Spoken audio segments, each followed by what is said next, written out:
আমার প্রিয় বন্ধুরা, সবাই কেমন আছো? আশা করি ভালোই আছো। আমি রাজীব। আজ তোমাদের জন্য একটা নতুন গল্প নিয়ে হাজির হয়েছি। গল্পটার নাম হন্টেড বাথ গেম অথবা ভৌতিক স্নানঘরের খেলা। রাত তখন প্রায় 12টা। মেঘাচ্ছন্ন আকাশের নিচে ঝিঝি পোকার ডাক শোনা যাচ্ছে। সৌম্য, অর্ণব, ঋতু আর জয়া, এই চারজন বন্ধু একটা পুরনো শহরতলির বাড়িতে এসেছিল এক রাত কাটানোর জন্য। বাড়িটা ছিল অর্ণবের দাদুর পুরনো বাড়ি, বহু বছর ধরে পরিত্যক্ত। খাবার দাবার সেরে ওরা বসল ভূতের গল্প শুনতে। হঠাৎ ঋতু বলে উঠল, চলো একটা খেলা খেলি। অর্ণব জিজ্ঞেস করল, কি খেলা? ঋতু হাসতে হাসতে বলল, হন্টেড বাথ গেম।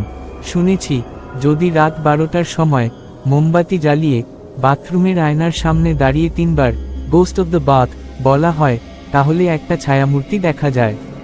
জয়া হেসে উঠল, বাজে কথা, এসব ভূতের খেলা বলে কিছু হয় না। কিন্তু সৌম্য একটু কাঁপা কাঁপা গলায় বলল, আমি শুনেছি অনেকেই এই খেলা খেলতে গিয়ে উধাও হয়ে গেছে। তবে কেউই ভয় পেল না। অবশেষে ওরা ঠিক করল যে একসঙ্গে বাথরুমে গিয়ে খেলাটা খেলবে।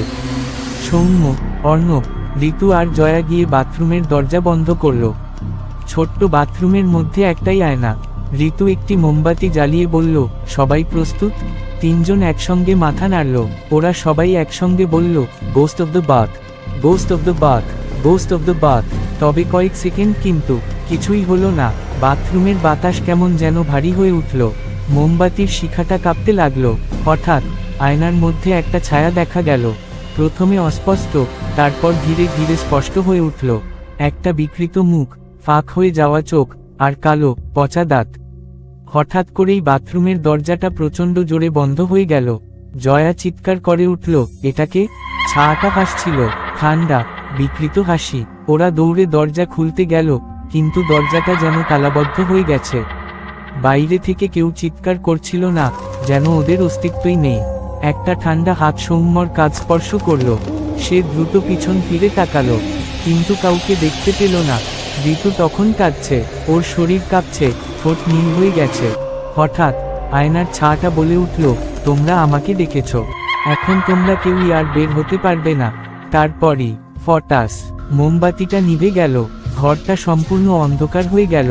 পরদিন সকালে অর্ণবের বাবা এসে দেখে বাথরুমের দরজাটা ভেতর থেকে লক করা, কিন্তু ভিতরে কেউ নেই। শুধু আয়নায় রক্তের দাগে লেখা, দেয়া মাইন নাও। সেই রাতের পর থেকে কেউ আর ওই বাড়ির বাথরুমে ঢোকার সাহস করেনি। বন্ধুরা, এই ছিল আজকের গল্প। গল্পটা তোমাদের কেমন লাগলো? যদি ভালো লেগে থাকে তাহলে চ্যানেলটাকে সাবস্ক্রাইব করে রেখো, আর একটা লাইক করে তোমার মূল্যবান কথা কমেন্ট করে জানিও। ধন্যবাদ।